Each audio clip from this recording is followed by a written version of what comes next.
पावसाळ्याचे दिवस चालू झालेले आहेत आणि सगळ्या लागवडी पण चालू आहेत गावाकडे. तर आज आम्ही हळदीची लागवड करतोय. तर हळदीची लागवड करण्यासाठी ज्या गेल्या वर्षीची हळद खणलेली असते त्याच्यातलेच काही हळकुंड बाजूला ठेवली जातात आणि ती हळकुंड एका खड्ड्यामध्ये छोटा खड्डा काढून त्याच्यामध्ये ती पुरून ठेवली जातात आणि मग त्याला ते कोंब येतात. तर आत्ता जे कोंब आलेले आहेत ते कोंब आम्ही आता खणून ते आता लावणार आहोत हळद म्हणून. तर आधी पहिल्यांदा बाड्या करून घ्याव्या लागणार आहेत. तर बाड्या करून घेणार आहोत. बाड्या करून झाल्यात थोड्याशा आणि आता ज्या राहिल्यात त्या आम्ही करणार आहोत. तर चला हळदीची लागवड करायला. आता बाड्या म्हणजे काय तर जमीन थोडी खोलवर खणून लांब सडक अशी वरवर करून त्याचे एकसारख्या सरी करत जायचं. बाड्या थोड्या उंच केल्या किंवा थोड्या मोठ्या आकाराच्या केल्या की हळद पण जास्त प्रमाणात रिगले जाते.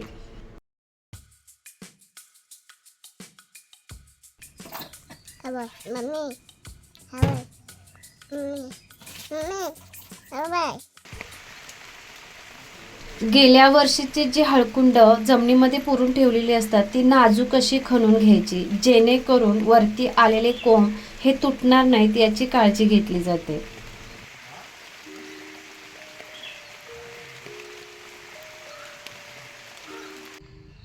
आता हा बघा टोपला डोक्यावर घ्यायचं आणि जायचं हळद लावायला. चला.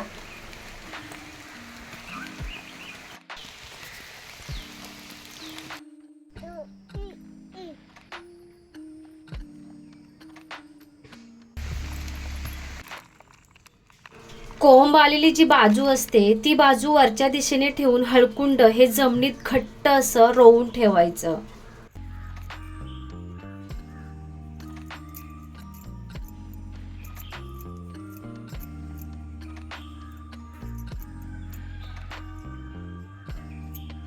केलेल्या सऱ्या पावसाच्या पाण्याने वाहून न जाण्यासाठी या सऱ्या थोड्या मोठ्या आणि लांब आकाराच्या केल्या जातात, जेणेकरून हळदीचे उत्पन्न हे भरपूर प्रमाणात मिळण्यास मदत होते.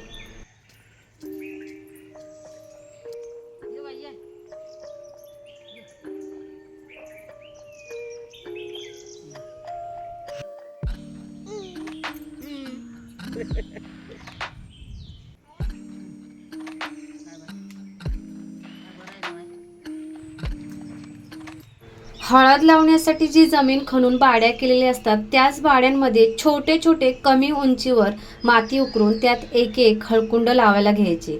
असे सर्व हळकुंड लावून घ्यायचे. हळद लावताना त्यांचा कोंब तुटणार नाही याची काळजी घ्यायची. कोंबड्यांना हाकव, हाकव कोंबड्यांना. हा हा हाकव. ते आई बोलवतो, आईच्या बाजूला जा.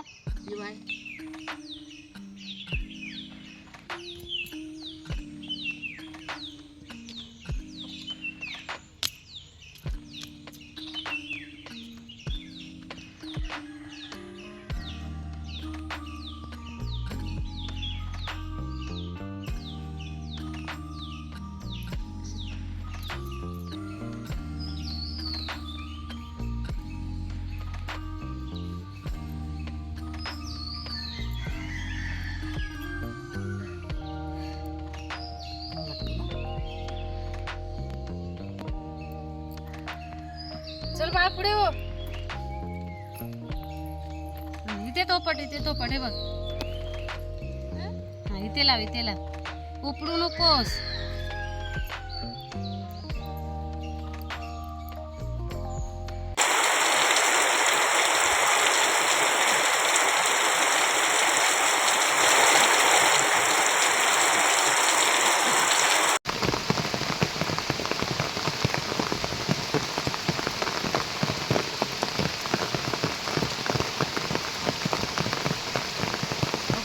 आमच्या हळद लावायला पाऊस पण आला बघा.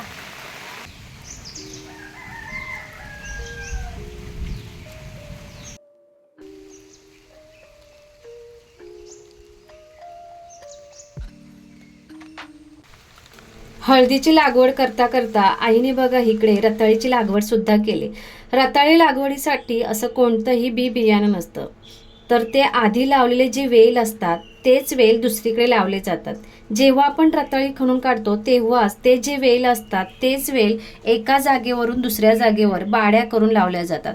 हळदीप्रमाणेच रताळीची लागवड करण्यासाठी मोठमोठ्या सरी केल्या जातात.